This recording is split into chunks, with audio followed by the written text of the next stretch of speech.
What is up, parents and teachers? By the end of this video, parents and teachers, you are going to understand why this year is the worst spring fever ever. You know, it's March, April 2021. It's been a bizarre year, a challenging year. Just a lot of misinformation, a lot of confusion, a lot of conspiracy theories, a lot of people telling me their perceptions of certain things that are going on in the world and their theories about stuff and all of this stuff. And it's just been a really bizarre year. But I will say, this is the worst spring fever ever. Let me tell you what spring fever is, parents and teachers. I know you know what it is, but spring fever happens every year. In fact, you might look on my YouTube channel and search for the word spring fever, and you'll probably find a couple of older spring fever videos. It'd be interesting to see how those compared to this one. But spring fever happens every year. And in this video, I'm specifically referring to not the middle of the bell curve kids, but kids who struggle with executive function, who struggle to get things done, who always have missings and late work and zeros, and they're always catching up and all this stuff. For them, this is the worst spring fever ever. And yes, there are some kids who are, quote, thriving, who normally struggle, and this is, for some reason, this is working for them. Yes, I've heard that. It's not uncommon for me to hear that, but that is not the majority. And yes, even though I may sound snarky about teachers or the system or whatever, I love teachers. And I appreciate teachers, and the vast majority of teachers are heart-centered, dedicated at working their butts off to do what's right by kids. So, having said all that, spring fever happens every spring. And what happens is that we're done. Teachers are done. Parents are done. Kids are done. We're sick of school. What's happened is we've had fall semester. We've gone through that. We've had a clean slate for spring semester. And then we're going through spring semester. And then around spring break every year, the weather gets nice. Everybody is just so excited to get outside. They have new energy. Everybody just wants to be jumping. You know, we've just spent winter. I know some of you may be in more warmer climates, but we've just had winter and we're coming into spring, and everybody's got renewed energy and is ready just to go out there and use that energy and do fun stuff. And summer break can't come soon enough for anybody. I mean, teachers are sick of it. They're just like, they're burnout. Kids are burnout. Parents are burnout. Everybody is done. Everybody's ready. It's a much needed break. Well, that's cool, except that the expectations have not changed for spring fever, meaning that our kids still need to get their work done and be compliant and conform and do what they're told and jump through the hoops, and they need to still, and yes, I value education. Yes, there are great things about education, but the workload continues to be, they have current work. So let's say spring break's over for you. They still have their regular current work.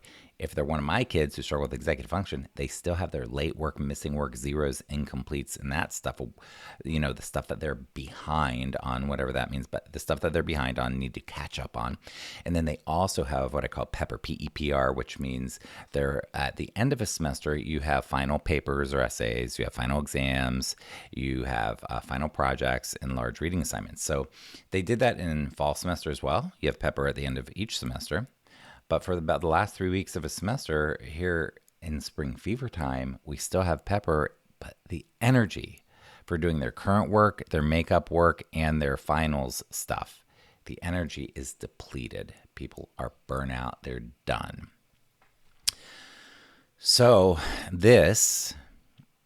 and if you watch my video from last week, it was super ranty. I don't usually do them like that, but I think it's really important right now because people are suffering a lot. Suffering. Our kids are suffering.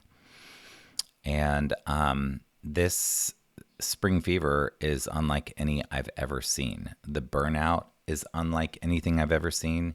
The intensity, and when I say intensity, what I mean is the depth of emotion, of frustration, of resistance, of helplessness for kids who just feel like, how am I going to ever catch up? And if I do get caught up, is it even worth it? Am I going to pass if I put all this energy into getting caught up and all of this stuff? Like, is it worth it for them to put all this energy in? And they're so tired. They're socially depleted. Our social lives and social structures have fallen apart. Our kids are craving real social connection. Our fear is tapped out. We all have different ideas about what's going on, but everybody is frustrated and has some level of fear about something. And we're just like exhausted from that. What do they call it? COVID fatigue. Like we're tired, everybody. We're tired. And I want to make this video because I want you to know just my thoughts about it so that you can feel like you feel more empowered to support the kids. So when these kids are getting behind, it produces a lot of anxiety during a normal spring fever, and the anxiety is more intense this year. And if they're not anxious, they often are. Maybe they're just ignoring it and putting their head in the sand and pretending it doesn't exist, which a lot of my kids do. But their lack of engagement is worse. So they're even less engaged than they normally would be because they're, all the burnout and everything that I just mentioned. There are too many hoops for them to jump through to realistically get caught up for their executive function for a lot of these kids. So that doesn't just mean getting caught up, but it also means the time required to check portals and figure out what's going on. All teachers post their expectations differently on different days, their grades on different days. Parents aren't clear on what's going on. Like, it's really, really hard.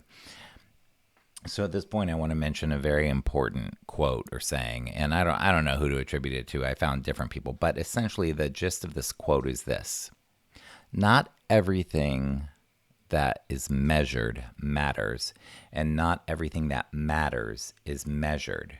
So we have a system where we're measuring certain things, and we typically measure them with data points called grades or test scores.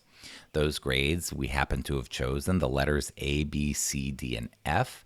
F means fail. So any of the kids that fail are failing within the context of the way that this system has decided to measure the metrics and say what metrics matter. And okay, so but not everything that matters is measured. So I want to really encourage you, parents and teachers, to really take a step back and look at what matters. When kids are compliant, the data looks good, and we infer certain meanings from that, like they're getting a good education, they're going to be okay in life. Well, we need to really look at, do we really believe that? Now, again, I love teachers. Teachers are amazing. Teachers are working so hard, and there's so much value in education. But when these kids are burnt out like this, and we continue to have the system the same,